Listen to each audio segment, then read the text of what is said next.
Hello friends, स्वागत है आप सभी का हमारे इस यूट्यूब चैनल जीटीएम क्लासेस में। दोस्तों, आज के इस वीडियो में हम आपके लिए लेकर आए हैं संस्कृत का मॉडल पेपर, जो कि दोस्तों इस वीडियो में जितना भी प्रश्न कवर किया गया है आपके एग्जाम के दृष्टिकोण से काफ़ी महत्वपूर्ण प्रश्न का कवर किया गया है। ठीक है, इसलिए आपसे मेरा रिक्वेस्ट है दोस्तों कि इस वीडियो को शुरू से लेकर अंत तक जरूर देखिएगा। एक भी प्रश्न इस वीडियो का आप स्किप नहीं कीजिएगा। चलिए हम जल्दी से वीडियो का स्टार्ट करते हैं।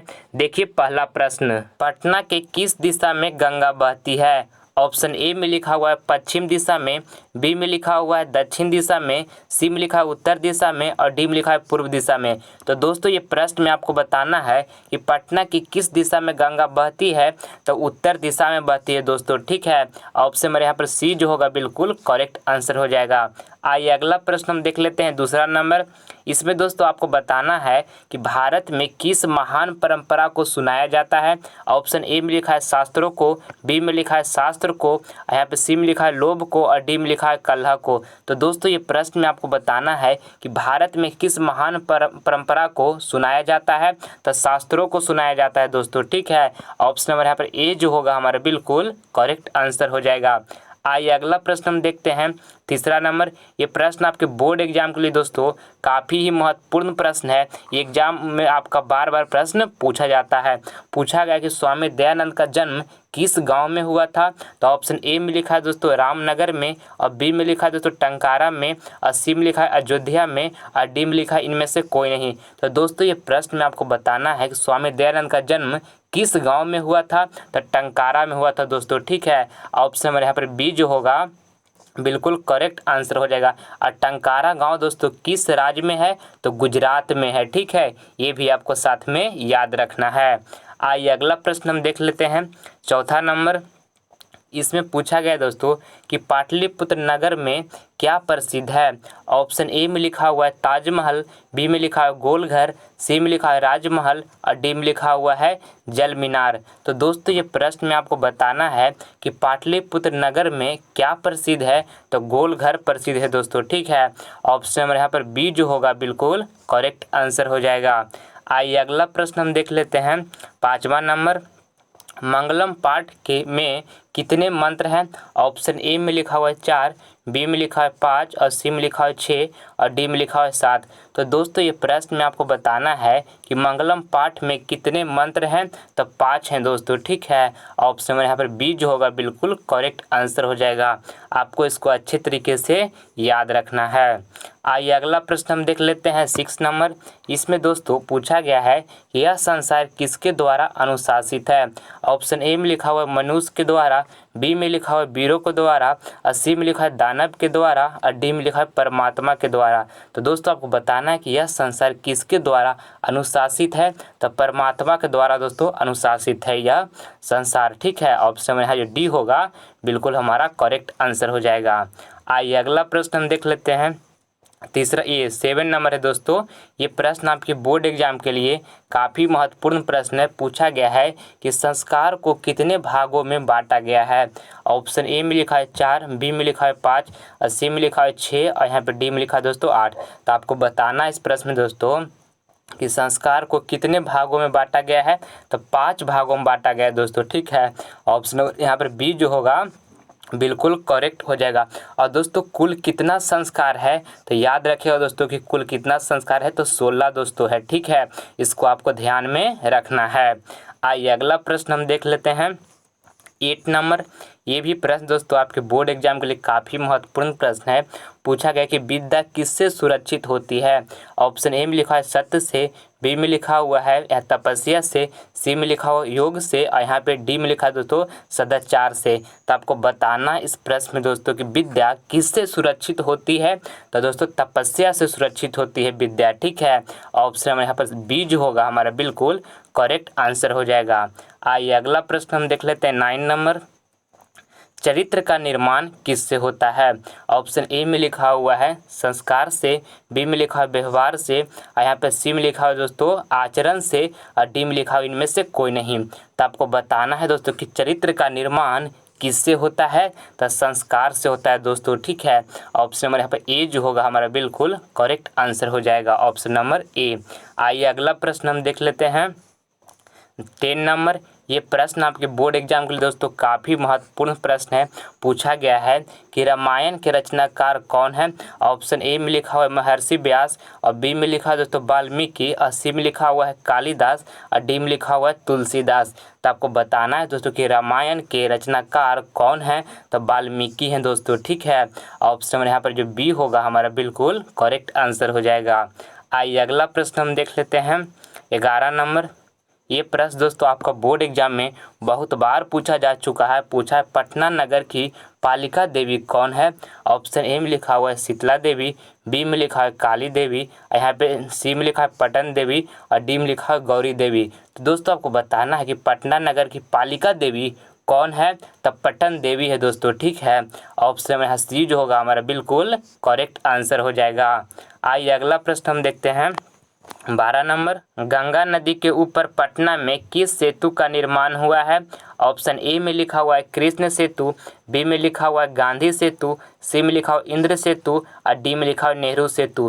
तो दोस्तों ये प्रश्न में आपको बताना है कि गंगा नदी के ऊपर पटना में किस सेतु का निर्माण हुआ है? तो गांधी सेतु का निर्माण हुआ है दोस्तों, ठीक है। ऑप्शन में बी जो होगा हमारा बिल्कुल करेक्ट आंसर हो जाएगा। आइए अगला प्रश्न हम देख लेते हैं 13 नंबर। इसमें दोस्तों आपको बताना है कि वेद कितने प्रकार के होते हैं? ऑप्शन ए में लिखा है 1, और बी में लिखा हुआ है यहाँ पे 4, और सी में लिखा हुआ है 5, और डी में लिखा है दोस्तों 8। तो आपको इस प्रश्न में दोस्तों यहाँ से बताना है कि वेद कितने प्रकार के होते हैं? तो 4 प्रकार के होते हैं दोस्तों, ठीक है। ऑप्शन नंबर यहाँ पर बी जो होगा हमारा बिल्कुल करेक्ट आंसर हो जाएगा, ऑप्शन नंबर बी। आइए अगला प्रश्न हम देख लेते हैं 14 नंबर। इसमें आपको बताना है दोस्तों कि पाटलिपुत्र किस महापुरुष की जन्म स्थली है?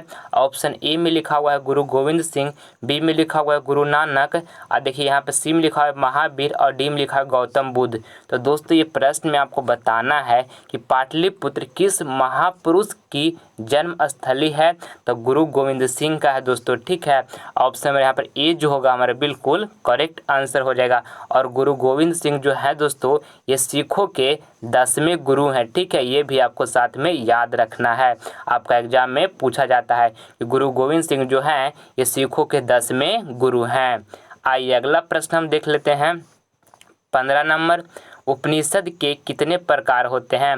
ऑप्शन ए में लिखा हुआ 105, बी में लिखा हुआ 106, सी में लिखा 107, और डी में लिखा 108। तो दोस्तों ये प्रश्न में आपको यहाँ से बताना है कि उपनिषद के कितने प्रकार होते हैं? तो 108 होते हैं दोस्तों, ऑप्शन डी जो होगा बिल्कुल करेक्ट आंसर हो जाएगा। आइए अगला प्रश्न हम देख लेते हैं 16 नंबर। नदियाँ नाम और रूप छोड़कर किस में मिल जाती है? ऑप्शन ए में लिखा हुआ है समुद्र में, बी में लिखा है मानसरोवर में, सी में लिखा हुआ तालाब में, और डी में लिखा है झील में। तो दोस्तों ये प्रश्न में आपको बताना है, काफ़ी महत्वपूर्ण प्रश्न है कि नदियाँ नाम और रूप को छोड़कर किस में मिल जाती है? तो समुद्र में मिल जाती है दोस्तों। यहाँ पर ऑप्शन नंबर ए जो होगा हमारा बिल्कुल करेक्ट आंसर हो जाएगा। आइए अगला प्रश्न हम देख लेते हैं 17 नंबर। ये प्रश्न दोस्तों आपके बोर्ड एग्जाम के लिए काफ़ी महत्वपूर्ण प्रश्न है। पूछा गया है कि पटना शब्द की उत्पत्ति किस शब्द से हुआ? ऑप्शन ए में लिखा हुआ है पाटल, यहाँ पे बी में लिखा हुआ है पतन, और सी में लिखा है दोस्तों पटल, यहाँ पे डी में लिखा हुआ इनमें से कोई नहीं। तो दोस्तों ये प्रश्न में आपको बताना है कि पटना शब्द की उत्पत्ति किस शब्द से हुआ? तब पतन से हुआ दोस्तों, ठीक है। ऑप्शन में यहाँ पे बी जो होगा हमारा बिल्कुल राइट आंसर है। आइए अगला प्रश्न हम देख लेते हैं 18 नंबर। प्राणी के हृदय रूपी गुफा में कौन विद्यमान है? ऑप्शन ए में लिखा हुआ है आत्मा, बी में लिखा है शरीर, यहाँ पे देखिए सी में लिखा है देव, और डी में लिखा है राक्षस। तो दोस्तों ये प्रश्न में आपको बताना है यहाँ से कि प्राणी के हृदय रूपी गुफा में कौन विद्यमान है? तो आत्मा विद्यमान है दोस्तों, ठीक है। ऑप्शन नंबर ए जो होगा हमारा बिल्कुल करेक्ट आंसर हो जाएगा। आइए अगला प्रश्न हम देख लेते हैं 19 नंबर। इसमें दोस्तों आपसे पूछा गया है कि भारत की शोभा को देखकर कौन प्रसन्न है? ऑप्शन ए में लिखा हुआ ईश्वर, बी में लिखा हुआ दोस्तों आलसी, यहाँ पर देखिए सी में लिखा है क्रोधी, और डी में लिखा हुआ दैत्य। तो दोस्तों आपको बताना है कि भारत की शोभा को देखकर कौन प्रसन्न है? तो ईश्वर दोस्तों प्रसन्न है भारत की शोभा को देखकर। ऑप्शन नंबर यहाँ पर ए जो होगा हमारा बिल्कुल करेक्ट आंसर हो जाएगा। आइए अगला प्रश्न हम देख लेते हैं 20 नंबर। मंगलम पाठ में किसके सिद्धांत का वर्णन है? ऑप्शन ए में लिखा हुआ है काव्य दर्शन, बी में लिखा है दर्शन शास्त्र, यहाँ पर सी में लिखा है वेद और डी में लिखा है पुराण। तो दोस्तों ये प्रश्न में आपको बताना है कि मंगलम पाठ में किसके सिद्धांत का वर्णन है? तो दर्शन शास्त्र का वर्णन है दोस्तों, ठीक है। ऑप्शन में यहाँ पर बी जो होगा बिल्कुल करेक्ट आंसर हो जाएगा। आइए अगला प्रश्न हम देख लेते हैं 21 नंबर। ये प्रश्न दोस्तों आपके बोर्ड एग्जाम के लिए काफ़ी महत्वपूर्ण प्रश्न है। पूछा गया है पटना में बहुत बार कौन आए?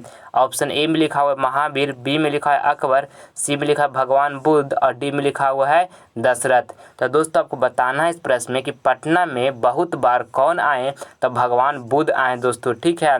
ऑप्शन में सी जो होगा बिल्कुल करेक्ट आंसर हो जाएगा। आइए अगला प्रश्न हम देख लेते हैं 22 नंबर।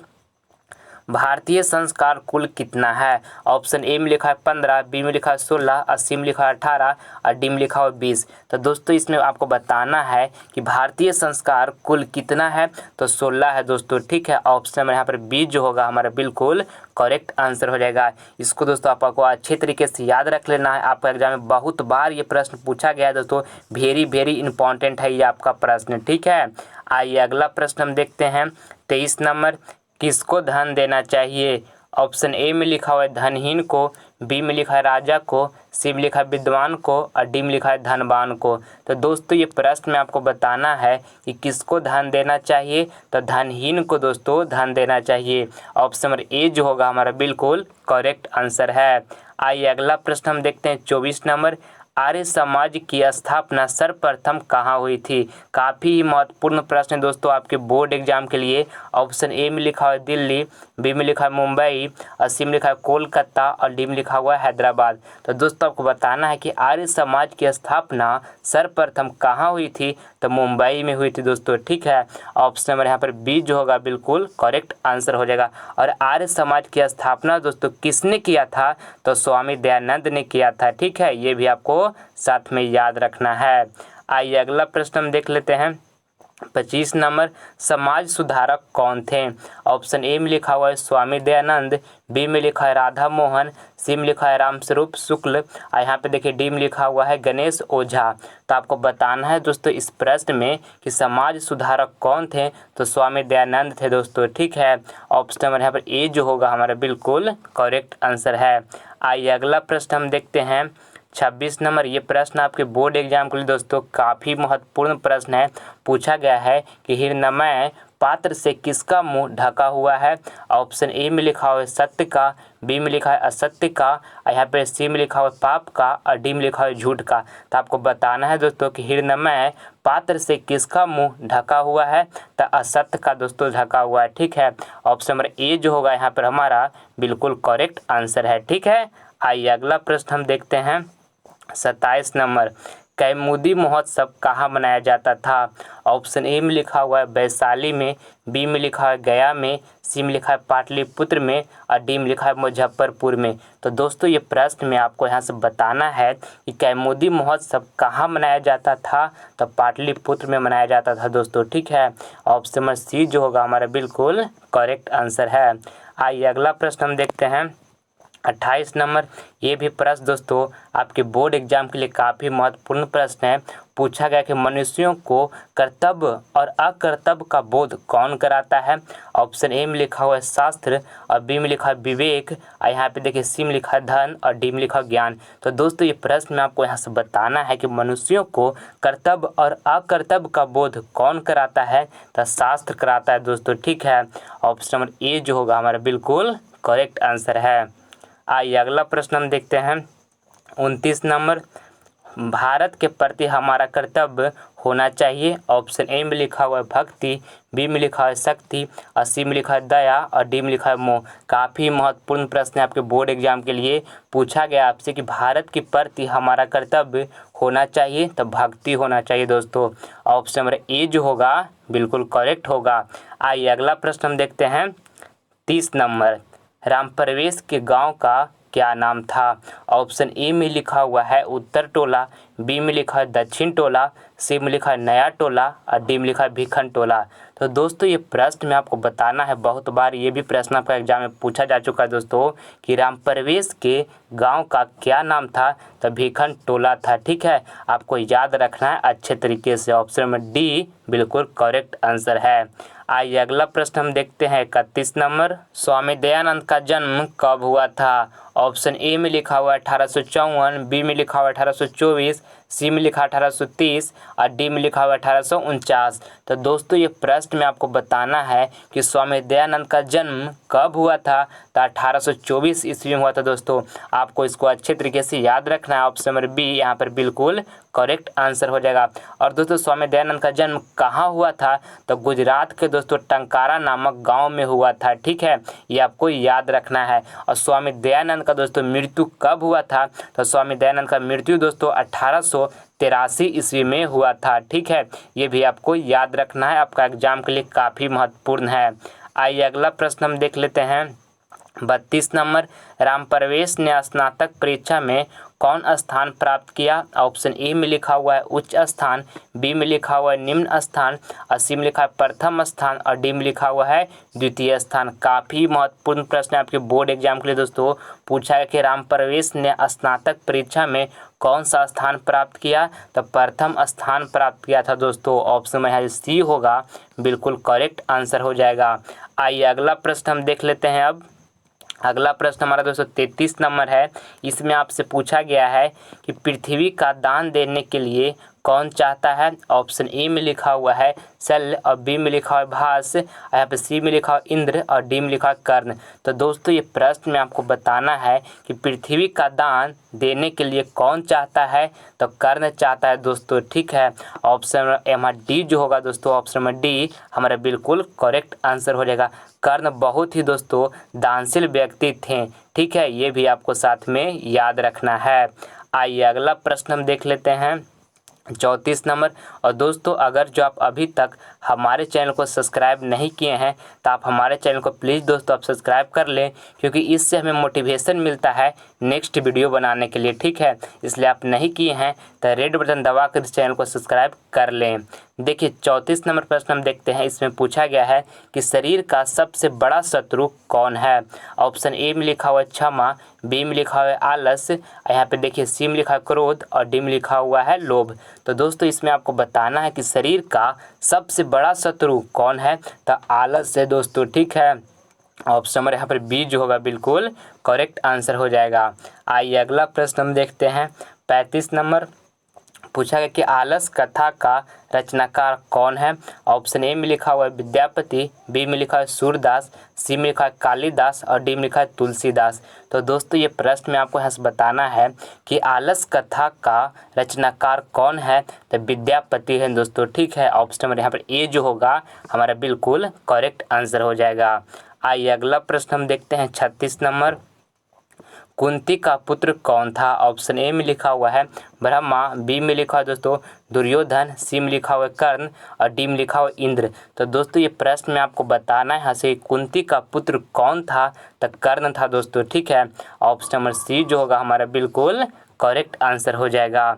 आइए अगला प्रश्न हम देख लेते हैं 37 नंबर। ये प्रश्न दोस्तों आपके बोर्ड एग्जाम के लिए काफ़ी महत्वपूर्ण प्रश्न है। पूछा गया कि जीवन का श्रेष्ठ लक्ष्य क्या होना चाहिए। ऑप्शन ए में लिखा है शांति, बी में लिखा है विश्व कल्याण और सी में लिखा है सद्भावना और डी में लिखा है ये सभी। तो दोस्तों जीवन का श्रेष्ठ लक्ष्य क्या होना चाहिए। तो शांति भी होना चाहिए दोस्तों और विश्व कल्याण भी होना चाहिए और सद्भावना भी होना चाहिए। ठीक है, यानी कि राइट आंसर जो होगा ऑप्शन नंबर डी ये सभी। तो ऑप्शन नंबर डी यहाँ पर बिल्कुल करेक्ट आंसर है। आइए अगला प्रश्न हम देखते हैं 38 नंबर। इस प्रश्न में दोस्तों पूछा गया है कि स्वामी दयानंद का जन्म कहाँ हुआ था। ये प्रश्न ऊपर में दोस्तों आपको बताए हैं कि स्वामी दयानंद का जन्म कहाँ हुआ। ऑप्शन ए में लिखा है उत्तर प्रदेश में और बी में लिखा है मध्य प्रदेश में और सी में लिखा है दोस्तों बंगाल में और डी में लिखा है गुजरात में। तो दोस्तों आपको बताना है कि स्वामी दयानंद का जन्म कहाँ हुआ था। तो गुजरात में हुआ था दोस्तों। ठीक है, गुजरात के टंकारा नामक गाँव में हुआ था दोस्तों। ठीक है, ऑप्शन में यहाँ पर डी जो होगा हमारा बिल्कुल करेक्ट आंसर हो जाएगा। ये प्रश्न आपके बोर्ड एग्जाम के लिए काफ़ी महत्वपूर्ण है। अब देखते हैं हम 39 नंबर प्रश्न हमारा दोस्तों। इसमें आपको पूछा गया है कि घर की लक्ष्मी कौन होती है। ऑप्शन ए में लिखा है दोस्तों पुरुष, बी में लिखा हो स्त्री, और सी में लिखा हुआ कवि, और डी में लिखा है बालक। तो दोस्तों आपको बताना है कि घर की लक्ष्मी कौन होती है, तो स्त्री होती है। ठीक है, ऑप्शन नंबर यहाँ पर हमारा बी जो होगा दोस्तों बिल्कुल करेक्ट आंसर हो जाएगा। आइए अगला प्रश्न हम देख लेते हैं 40 नंबर। वेदों की ओर लौटो का नारा किसने दिया। ऑप्शन ए में लिखा हुआ है दयानंद ने, बी में लिखा हुआ विद्यासागर ने, सी में लिखा विवेकानंद ने, और डी में लिखा इनमें से कोई नहीं। तो दोस्तों ये प्रश्न में आपको बताना है यहाँ से कि वेदों की ओर लौटो का नारा किसने दिया। तो स्वामी दयानंद ने दिए थे दोस्तों। ठीक है, ऑप्शन नंबर ए जो होगा बिल्कुल करेक्ट आंसर हो जाएगा। आइए अगला प्रश्न हम देखते हैं दोस्तों। अगला प्रश्न आपका HW का प्रश्न है, ये आपको होमवर्क में दिया जा रहा है। आपको इसको कमेंट बॉक्स में दोस्तों जवाब देना कि चारों ऑप्शन में से कौन इसका करेक्ट आंसर होगा। प्रश्न आपसे पूछा गया है कि महान से भी महान क्या है। ऑप्शन ए में लिखा हुआ आत्मा, बी में लिखा हुआ दानव, और सी में लिखा हुआ ऋषि, और डी में लिखा हुआ देवता। तो चारों ऑप्शन में दोस्तों कौन ऑप्शन आपको करेक्ट लग रहा है, इसका जवाब आप हमारा कमेंट बॉक्स में ज़रूर दीजिएगा। मैं उम्मीद करता हूं कि वीडियो आपको पसंद आया होगा। तो प्लीज़ आप इसे लाइक करें, अपने दोस्तों में शेयर करें, और आप हमारे चैनल पर नए हैं तो आप इसे सब्सक्राइब कर लें ताकि आने वाला वीडियो का नोटिफिकेशन सबसे पहले आपको मिले। जय हिंद।